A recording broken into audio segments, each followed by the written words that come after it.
ঈশ্বরের হাতেই সব কিছু। ঈশ্বর যদি চায় আমাদের কষ্ট দিয়ে মারবে তো মারবে, উনি যদি চায় ঠান্ডাতে আমাদের ভালো রাখবে তো ভালো রাখবে। আমাদের হাতে কিছু না। উনি দেখিয়ে দেয় যে তোমরা যতই ইয়ে করো আমার হাতেই সব কিছু। গরম তো গরম, আমরা যতই চাই বৃষ্টি আর হচ্ছে না, একমাত্র উনি না চাইলে। এই জন্যই সবসময় ওনাকেই ভরসা করো। বাইরে বিশাল ঝড় বৃষ্টি হচ্ছে, বিদ্যুৎ চমকাচ্ছে, তো ঘরে অন্ধকার করে বসে আছি আমরা। তো বাইরে যদি দেখাতে পারতাম একটু ভালো হতো, চেষ্টা করি বাইরে দেখানোর মতন। এতটা ঝড় বৃষ্টি হচ্ছে,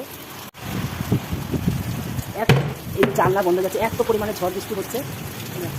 যতটা পাচ্ছি আমি দেখাচ্ছি। খুব ভালো লাগছে, খুব আনন্দ হচ্ছে যে ওয়েদারটা একটু ঠান্ডা হয়েছে। বিশাল ওয়েদার, ঘরে জল ঢুকেছে ঘরে। হ্যালো বন্ধুরা, এই বৃষ্টির দিনে যদি একটু মুড়ি মাখা না হয় তো কী হবে বলো। এই এক বাটি মুড়ি মাখছি, আর এর মধ্যে পেঁয়াজ দিয়েছি তেল, কাঁচা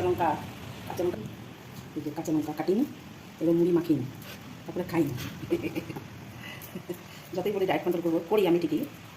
আমিও চ্যালেঞ্জ নিয়েছি 1 মাসে, मैं भी करके दिखाऊंगी।